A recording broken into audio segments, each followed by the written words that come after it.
By the time you're 24 years old, your lifestyle has formed your run.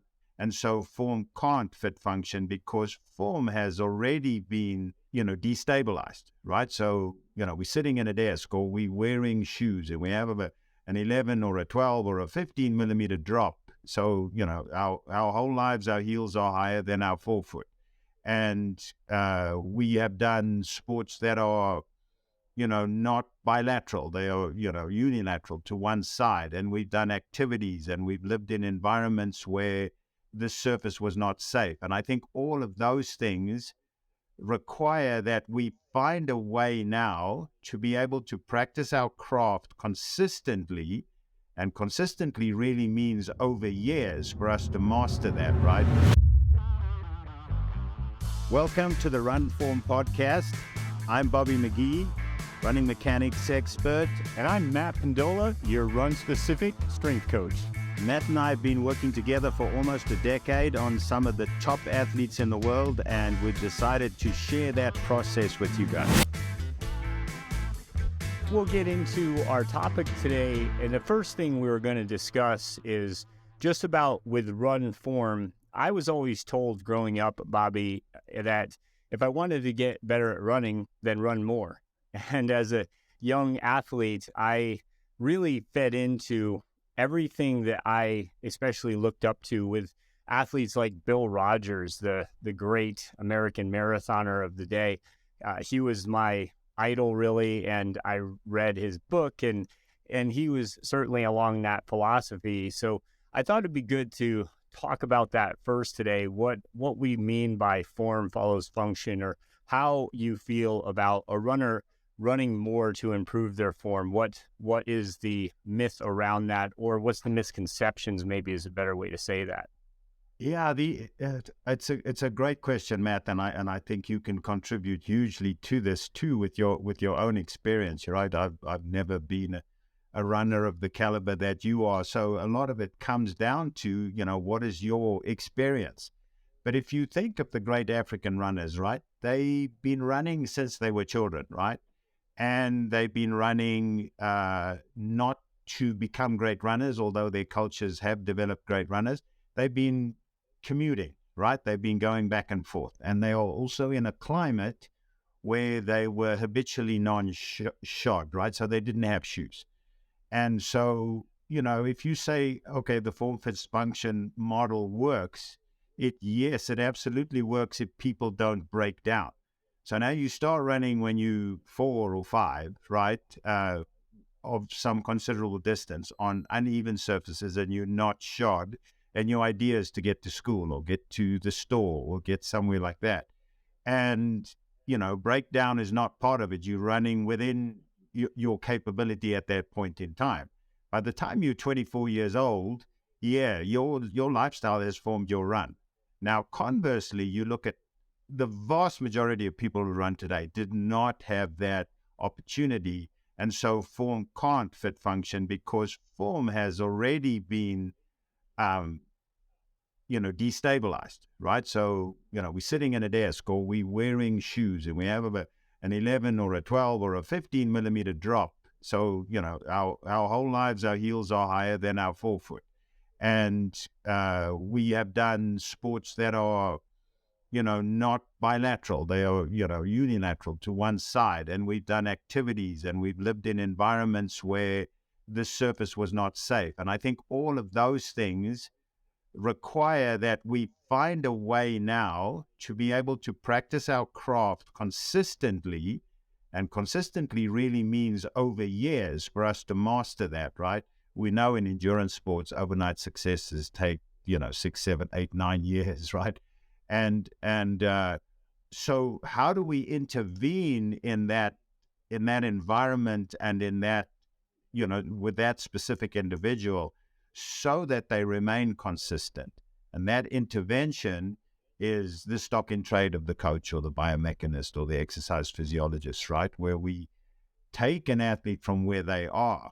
So for years and years and years, physiotherapists knew that it was a good idea to intervene with people's running gait, with the way that they ran, so that they would not injure themselves. And the benefit of that intervention was that they would not get injured and they would be more consistent. And so they would become better runners.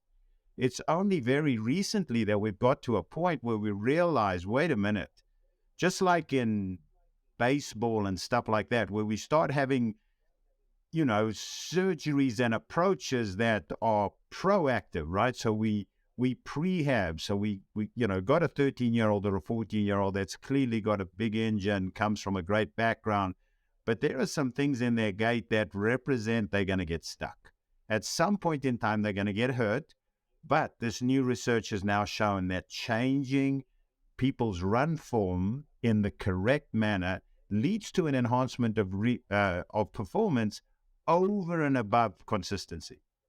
So in other words, how you put your foot down, where you put your foot down, how you move your body, both from a mechanical economics standpoint, but from a sheer human physics standpoint, that if you do this, you will run faster. And you're fond of calling this free speed. And that really is free speed, because we're taking shit out of the way so that the runner that this person can be steps forward, right? And that's where my analogy comes from reaching inside and shaking off everything that's not a runner, so that we're left with the runner that person could be.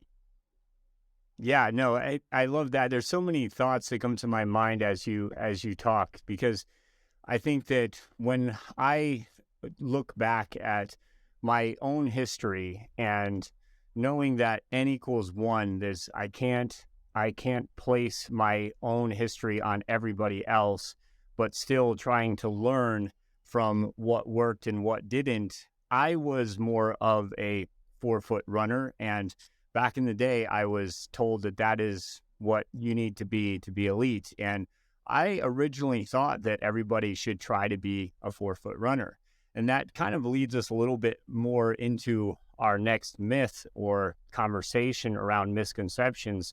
With other programs that have become quite popular, it's kind of centered around trying to remove that heel strike from your gait, essentially getting more to the 4-foot. And I know you have some strong opinions about that. I certainly do as well. But how do you feel about that and sort of that message that has gotten out to people about how they need to change their running? Yeah, I think one of the reasons why I was never hugely successful from a business perspective is that I was never a faddist. I never came up with a system and spent my whole life pursuing that system, right? So back when I started coaching, even back when I started running myself and when I started running competitively, which was late 60s, right? Where I was, running cross country and that kind of thing. The concept of how you put your foot down was not even considered, right? We did have, growing up in South Africa, we did have a lot of our superstars. The first sub-4-minute miler in Africa was a South African gentleman by the name of Bevelius Lamprecht, and I used to coach his son, who was also the equivalent over 1,500 meters of a sub-4-minute miler, and he ran sub-4 barefoot, and then one of the greatest runners to come out of South Africa, Zola Budge, she ran for many years barefoot. Even at World Cross Country Championships in a snowy environment, she won the World Cross Country Championships barefoot, so going from that perspective to this conversation about habitually shod, right? The whole concept of heel strike versus midfoot, right? I think is one worth having, but also considering that there will be fads, there will be generations. Somebody will publish a book or say something or do some research and say, nope, we should all be heel strikers. Nope, we should all be midfoot strikers, right? So if you look at the percentage of people that actually do heel strike, it's very, very high. The Japanese did some research where they had a look at a bunch of half marathons and they literally evaluated the entire field, right? And their numbers were in the high 80s of people that were heel strikers versus midfoot strikers. And then, that number goes much higher when you look at the elites. A lot of the elite athletes will be midfoot strikers, right? As opposed to heel strikers. But I remember years ago talking to the double American Olympian Alan Culpepper, 208 Boston Marathon runner, and Alan saying to me, when I do a long run, I'm a heel striker, When I race 10,000 meters, I'm a midfoot striker. But when I race a marathon, I'm also a heel striker, So it's a speed dependent thing as well. And so I think, like anything, we need to look at it more in a more complex fashion, right? So there are good heel strikers and there are poor heel strikers, and there are good midfoot strikers and there are poor midfoot strikers, right? And then also just that distinction. What's the difference between a midfoot striker and a forefoot striker? So when people start saying, oh, wait a minute, I thought forefoot was midfoot, right? And it's not. And then, the last thing I want to say in that regard before we get into, what really goes on when you're a heel striker, if it's a bad heel strike versus a good heel strike, right? And it's that whole concept that where do you want to do the elastic loading initially, right? Where do you, Noakes did some great research on Romanov's work with the pose method, right? Where he said all that happens when you move from being a heel striker to being a midfoot striker is that you shift the load, right? So when you're a heel striker, the majority of the load is accepted around your knee, and when you're a midfoot striker, the majority of the initial load is accepted around your midfoot, right? So your ankle. So I think that's a great starting point, right? Absolutely, yeah. And I think it brings to mind when I was working with Matt Balzer, who's a good friend of ours. He owns Reno Running Company here in Reno, and I worked with him as his strength coach for a few years, about 4 years actually. And when I first started working with him, he, I believe, was 12th at nationals for Xterra, and he really wanted to be a national champion. And I started working with him implementing run form drills that, of course, I was learning from you at the time. And what that first process that we were managing, we were measuring and managing as much as we could, how this was going to be effective for him as an athlete going into his next season. I almost lost him about a dozen times in the first few weeks. He got really frustrated. And I think it is important to talk about how at first you don't necessarily feel the advantages that you're working on. And I've started to coin it a little bit more, set it and forget it. We're working on these things cognitively. We're thinking about how we can improve our function with these drills. But then it gets to the point where we want that athlete to have a very automatic response to what they've been working on. And by the end of that year, Matt was always more of a rigid striker, where he would have more of that loading to the outside of his foot when he would land. And that is something he was still doing, but we optimized that position more than it was before. And that led to 36 seconds faster per mile off of the bike. And he won his first national title. He went on to win 4 of them. But to me, talking about when going on to win 4 of them is because we had more longevity as well. And a lot of the niggles, the aches, the pains that was setting him back and keeping him from being consistent with his progressions was also a big part of why that was a necessary process and why that worked. But, again, I wasn't trying to change how his body was working. I was trying to improve how that body was working. And that's kind of, in my mind, that's how we optimize a little bit more. And with somebody like Matt, he became such a strong believer in that I know today he goes out running with his friends or even with world-class athletes and can enjoy that without worrying about the same issues that he used to have with his hip, especially, and through his T-band. Yeah, this is such a cool conversation. I remember being in Berlin. I'd taken an athlete there. She ended up winning the Berlin Marathon. Her name was Colinda Rook, and we were always amongst a bunch of Kenyans on the road, right, when we go into these major marathons. And I said to one of the Kenyans, why do you guys run barefoot? He says, it's really simple, Bobby. We run barefoot because we can't afford shoes. As soon as we can afford shoes, we buy running shoes. So, and it's just a whole interesting thing. But again, back to the heel strike, right?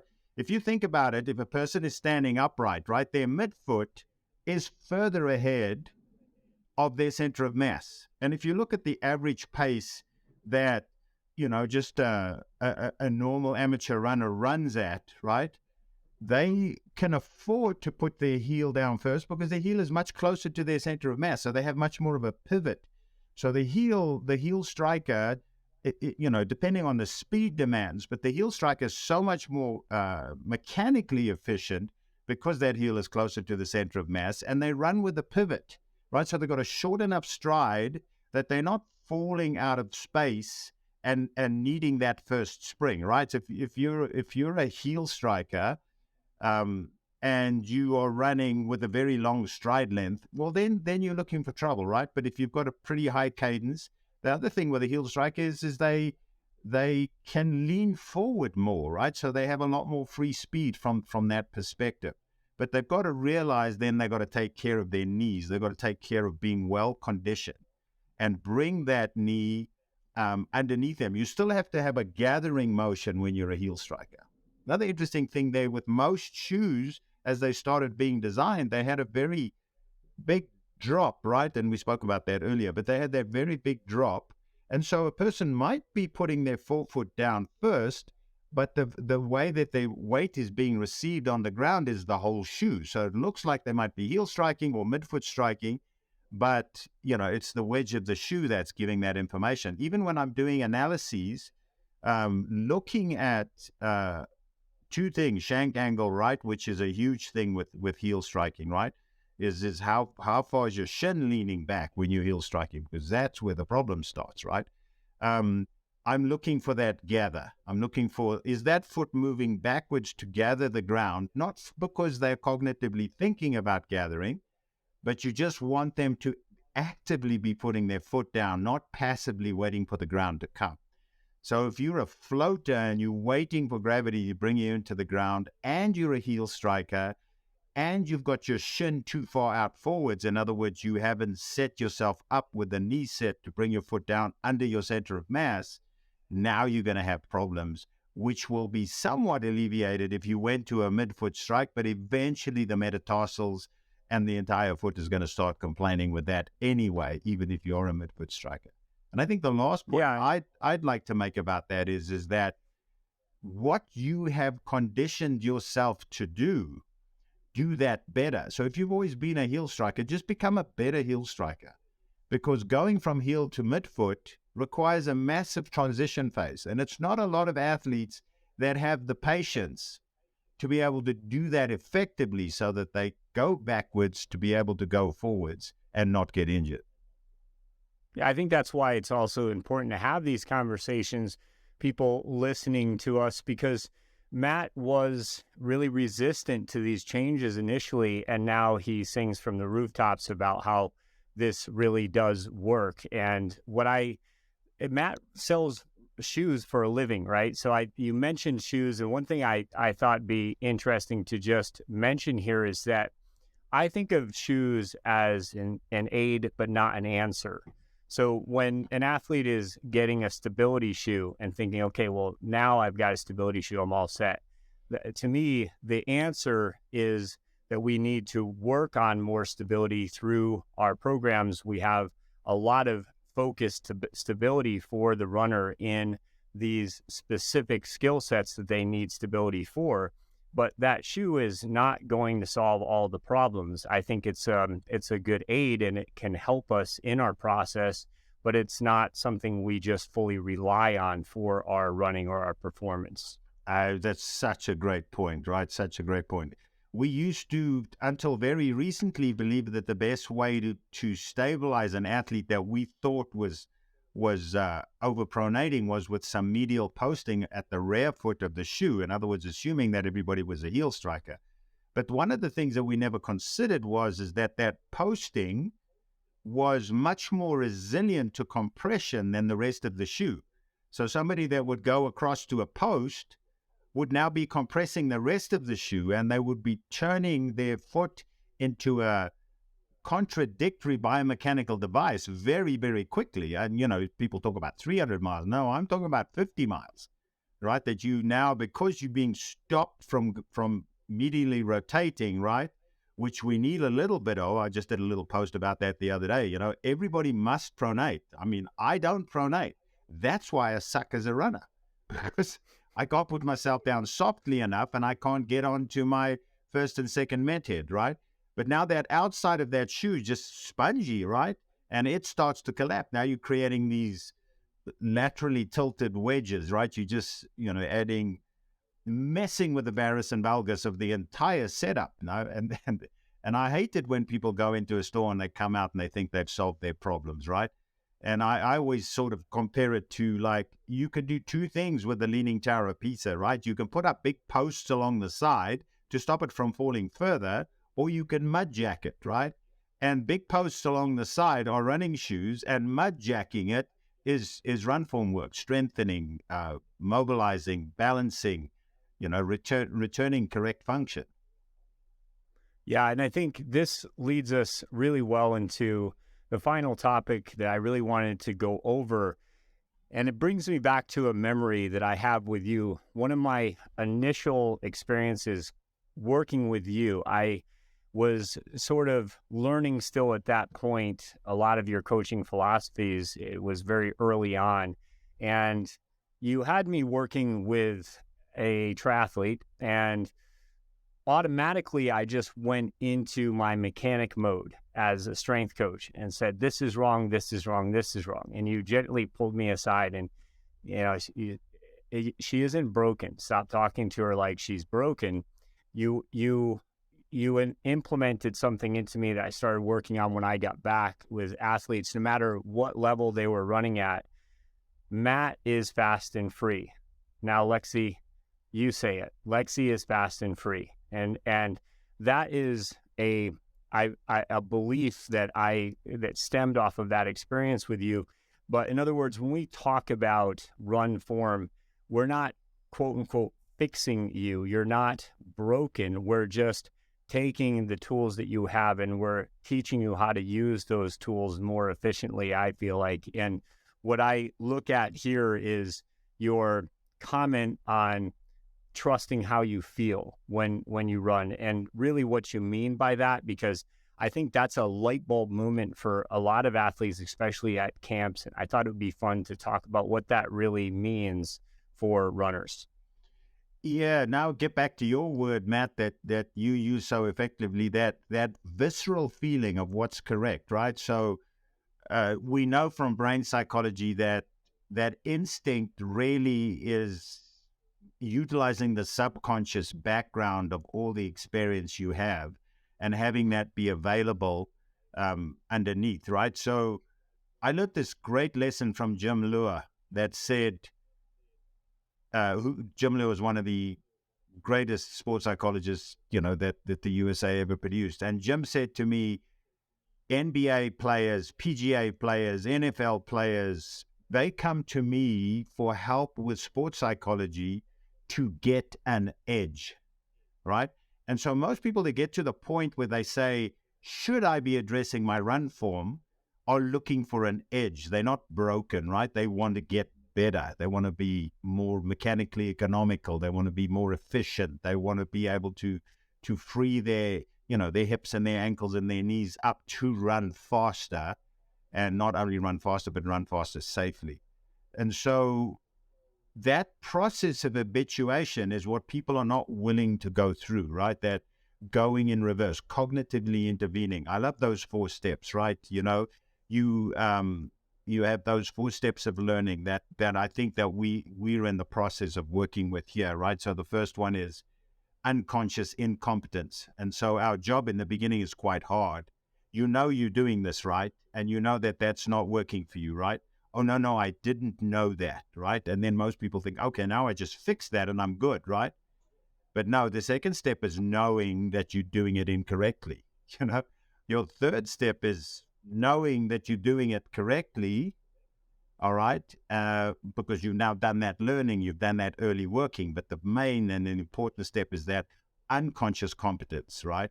And I think that that's where you and I have got to that point where people are realizing, wait a minute, I do this and it feels like it's in isolation, right?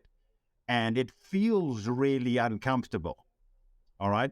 But the video is telling me that it's right. So I just got to keep doing that until this becomes comfortable. And the thing that was uncomfortable I know that was comfortable, but that was wrong, now has faded away. So it's that concept of replacing versus changing, right? So I like using the first two laws of mechanics, right? First law of mechanics is don't trust what you feel. All right, because 9 out of 10 runners, if you show them a slow motion video of themselves running from any angle, they are appalled. Like, oh my goodness, I'm a mess.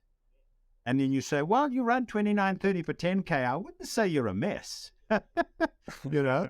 And then the second rule of mechanics, right, is exaggerate. So a lot of the movements and things that we teach, not for duration, but for learning that process. We just had that happen at the camp, right, where we had an athlete that was internally rotated, was getting his knee completely in the wrong position on both sides. And now a year later, we go back to another camp and we say, why are you running with your knee so wide? Oh, but that's what you told me to do. And so exaggerated, habituated, and now you can say, okay, let go of that, and perfect. Right. Yeah.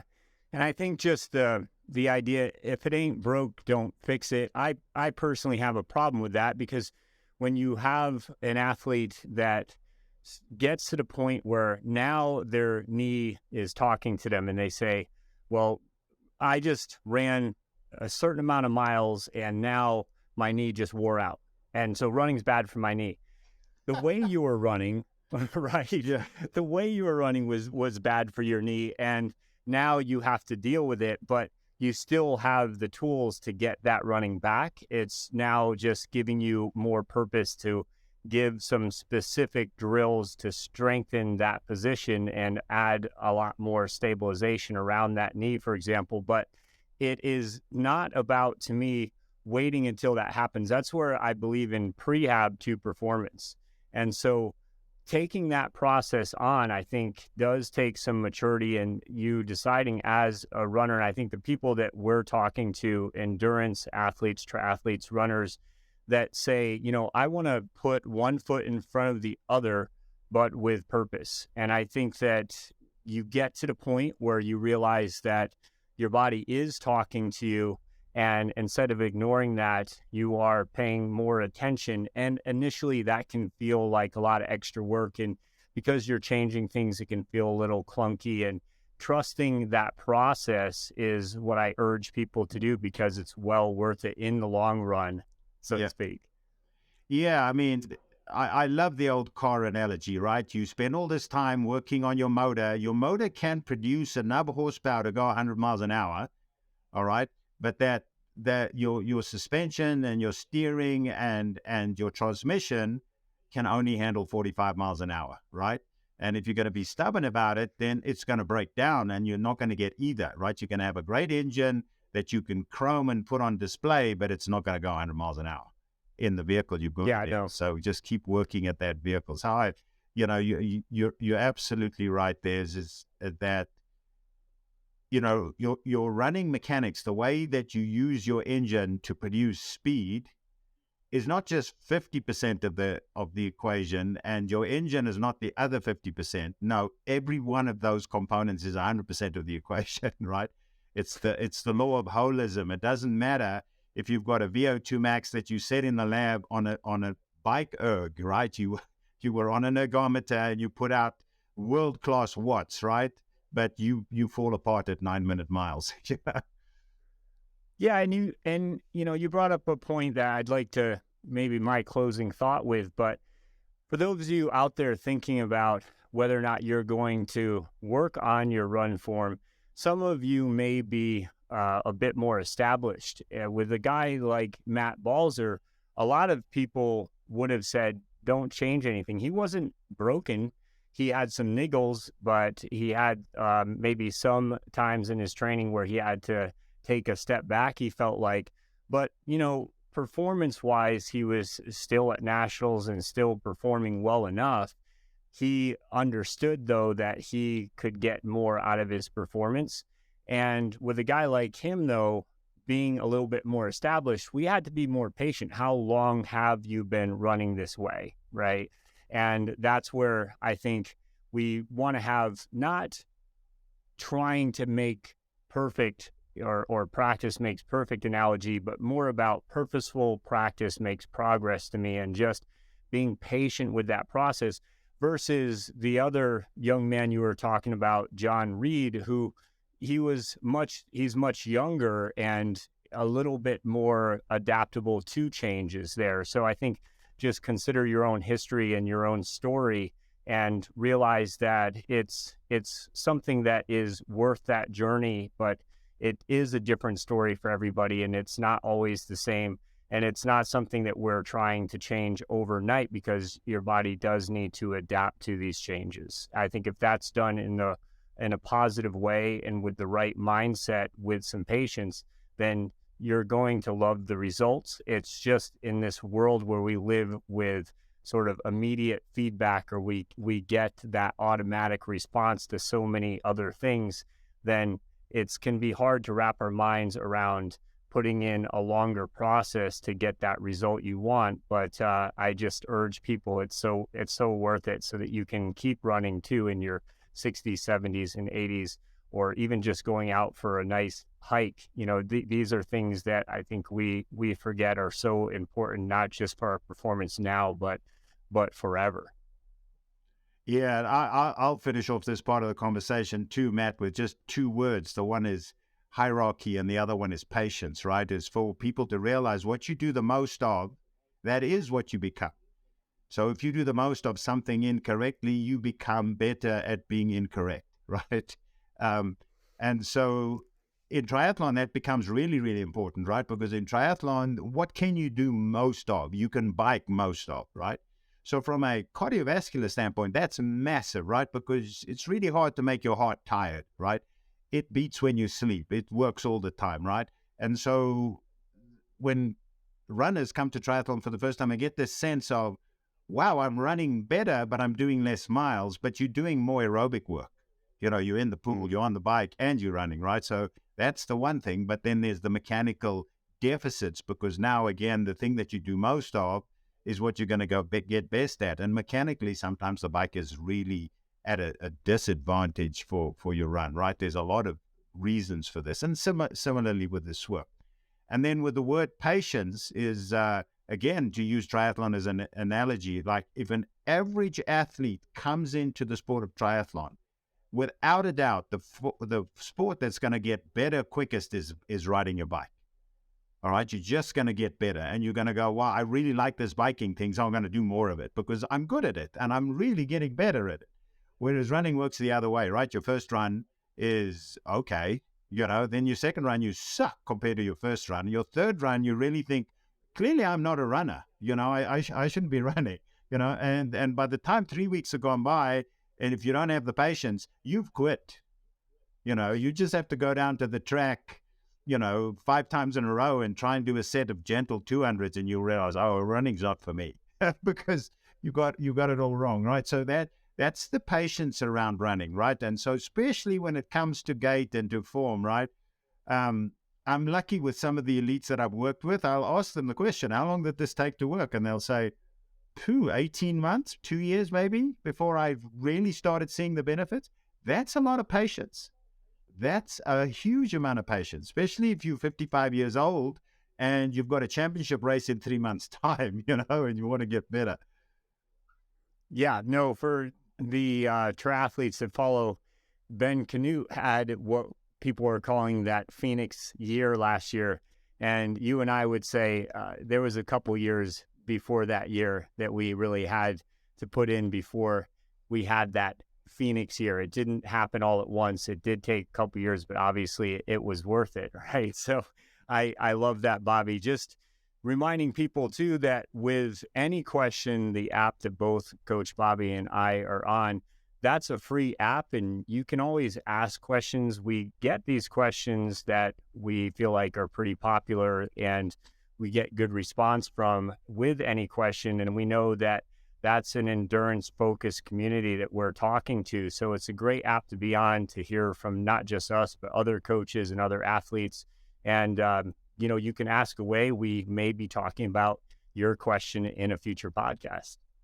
That sounds great, Matt. Thank you again. It was wonderful spending time with you. I look forward to seeing you next week. We're going to be working with some Olympians. So it'd be nice to have McKeely Jones, Olympic medalist from Australia, and Ironman World Championship champion, as well as Ben Canute at our camp, and then all those wonderful age group athletes that we're going to be trying to give them just a few more seconds per mile off the bike.